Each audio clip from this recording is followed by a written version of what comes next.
Hey guys, long time no see. It's Jake. How you all doing? Hope you're all doing well.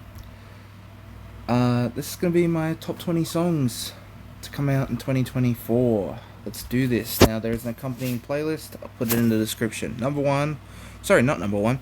Number 20, I have Rockman by McGee. This song really reminds me of like early The Police, and a lot of that 80s style. It's obviously very inspired by like Don't Stand Too Close to Me, all that kind of vibe. Absolutely love it. Up next, we have Zero by Her Last Sight. This song reminds me a lot of this band that I found this year named Counterparts, and they're really great. And I absolutely love this track. I love the heaviness, I love the intensity, and I absolutely love the clean vocals. They're really beautiful. Number 18 is by one of my favorite bands, Dr. Dog. Absolutely love this track. Authority. This is probably my favorite song that Scott had on this whole album. As you all know, Scott McMicken is one of my favorite songwriters, and I absolutely adore him. And this band overall, what a stellar year for these guys. Played live for the first time in 2 years, 3 years almost. And yeah, it was a super fun time seeing these dudes come out with this new album this year. Super proud of them. Great stuff, guys. Number 17 got Lighthouse by Callum Scott. This was, of course, a very big hit this year in the UK and in Australia on the radio. Love this song. I absolutely love his performance on it. I love the sound of his voice. He's got such a beautiful range, and I think this track is just one of his best. Number 16, we have Feel It Love by Kids That Fly. Love this song. It is very cool. It is a very 80s inspired thing. Very much has that kind of vibe. I feel like these guys are really bringing back that cool sound where it kind of mixes between, the 1975 and like Nightly and stuff like that with, some of my favorite bands as well. Like Coastal Club and The Main and, Kids That Fly, obviously. And, this song really, I feel, should be one of the big anthems for it. Number 15, I have one of my favorite bands of all time once again, but this one, very personal for me, obviously. They're up there for me with like Dr. Dog and, of course, this Marianas Trench. This is my favorite song off their brand new album. I haven't actually had all that much time to listen to too much of it, but this is a great song, and I absolutely love Josh's performance on this. He's got such a beautiful range as always. And he's so impressive every single time that we hear it. And he's just got such a wild range, and the lyrics are beautiful. The 4-part harmony between them is just ungodly, and I love this. As mentioned before, we mentioned the 1975. Number 14, we got Perfume by Pale Waves. Of course, one of the artists on Dirty Hit Records, the 1975 Matty Healy's record label, and absolutely love this track. I have loved Pale Waves since 2018. I actually liked them before I liked the 1975, so it would actually be more like 2017-ish. But yeah, great band, great artists, and Heather Baron Gracie has such an awesome vocal tone, and her rhythm guitar playing on this song is extremely, melancholic, and it's very nice. I absolutely love it. The instrumentation on this song is otherworldly. Would seriously recommend, listening to this song with the lyrics in front of you, because it is kind of dark, but man, is it beautiful. Up next, we have 360 by Charlie XCX. I didn't know this had a video. Yeah, I literally hadn't seen it. Great album to come out this year. One of my favorite pop releases. Actually, I'm going to go on record and say it's probably my favorite pop release to come out this year. Charlie XCX has been one of my favorite artists for a long time. And I really love all of her other work. That, all the hyper pop sensibility of it. It's just beautiful. And I really like a lot of these tracks. They're some of my favorites. And 360 is my personal favorite on the album. What a great record. Fucking stuttering. Up next, we got Change Your Mind by Nox. This is my favorite release by this artist this year. I did mention previously that Nox was my favorite artist to come out in 2023. and I really loved his sound. You know, he was really going for something that I was really rooting for. Unfortunately, I wasn't as keen on his stuff this year, and you know, I really feel like the ball has been dropped on Knox, unfortunately. But you know, this is a great track, and I really, really like it. And you know, hopefully 2025 can be a better year for Knox. But you know, for now, let's just hold on hope. And you know, this song, if it keeps with if he keeps with this kind of genre, you know, keeps with this kind of vibe, hey, I ain't gonna hate it. Number 11, whew, we got a spicy one, Taste by Sabrina Carpenter. What a fucking track. Honestly, one of the most punk rock songs that we've heard on the radio and on the charts in a long time. You know, this song is just a straight up rock song. You know, it's all power chords, and it's in a rock key. You know, it's all based around guitar, and it's a fucking banger. Best song on this whole album, and I think this is like one of the better songs that she had. Not a huge fan of her other work, but you know, Good Graces is a pretty good song, but this song, you know, absolutely rocks. Like, this is a fucking bop, and my band actually covers this one sometimes, but yeah.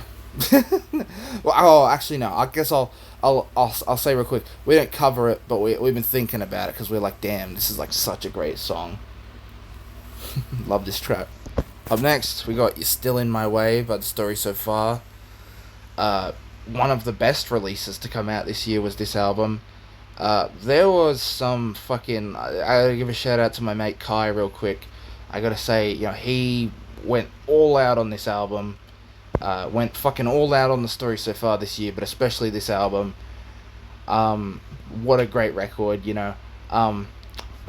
I haven't actually had a chance to listen to it all the way through. You know, I'm not really the type of guy to listen to an album all the way through often.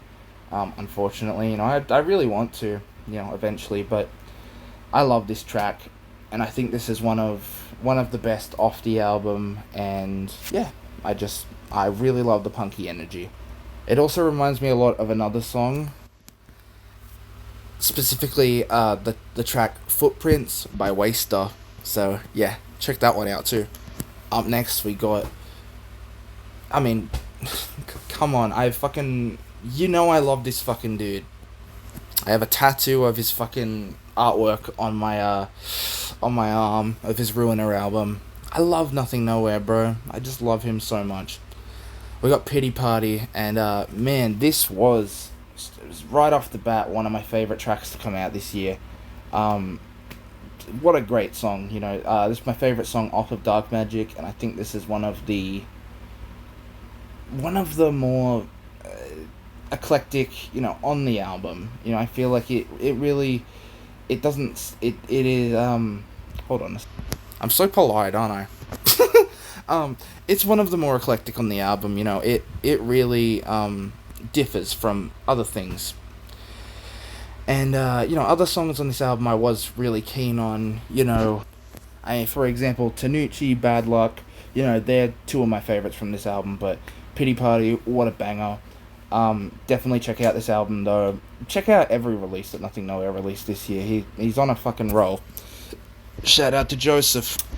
Up next, we got one of Australia's biggest bands to date, Spacey Jane, selling out stadiums across the country.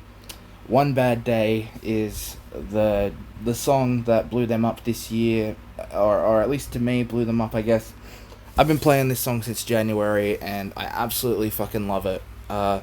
One of my favorite tracks by this band. Honestly, I might even say it's my favorite.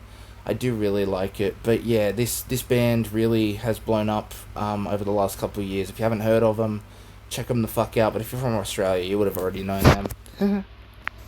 Yo, next we got the fucking Brown Eyed Driver by Flora Rose. What the fuck? Okay, I'll be serious now. We got the Brown Eyed Driver by Flora Rose. Beautiful song. She needs to be signed to Dirty Hit now, because this sounds more like Clairo than fucking Clairo does anymore. This thing, so good. I love the combination that they have. It's so good. But yeah, Flora Rose, the Brown Eyed Driver. Easiest way I can explain this is if you mixed, Robbers by the 1975, like Carl by Pale Wave, Bags by Clairo, Born to Die by Lana Del Rey, and Kyoto by Phoebe Bridgers. If you combine all of them, you get this track, and dare I say, it's almost better than all of the former. Whoa, I'm in fucking trouble now. This fucking trumps any other fucking song I just mentioned. For real. This is one of the best songs to come out this year, for real. And I cannot wait to hear more stuff by this artist. Up next, we got a band that I didn't get into until maybe late last year. And then, I knew about them for a long time. Like, I've known about them since around 2019-ish. I heard their song Dairy, which is still my favourite song by them, and Armadillo Shells. Great tracks. But this song, Eric Sparrow, one of my favourites to come out this year, and honestly one of my favourite songs by Hot Mulligan. I absolutely love the aggressiveness in it. The outro is just absolutely chaotic, and I love that. It's one of their more screamy songs, and I really like that. I really like, that kind of vibe that they have. If you listen to the outro of Dairy and listen to the outro of this one, you get the point. I like when they get mad. I like when Tades gets fucking mad, bro. Also, it fully does not sound like Tades sings at the start. I thought it was Chris. I thought Chris was singing at the start, but no, it's Tades. Like, this does not sound like him. It doesn't even sound like him, man. But, amazing song, amazing band. Check them out if you don't know them. Number 5, we're at the top 5. We got Walk This World With Me by the Home Team. This was my number 1 for about 2 weeks, and what else can I say other than this is possibly the most epic song to come out this year. This needs to be in a film, this needs to be in a fucking movie, this needs to be in a scene where two loved ones just meet again and reunite. This is honestly one of the most emotional songs to come out this year, I feel, and is one of my favourite songs to come out by this band. I really love the vibe. I have very little critical to say about it. I will say, I hope someone makes a really fucking heavy cover of this at some point, makes like a punk rock version, or something full death metal, don't give a shit, just do it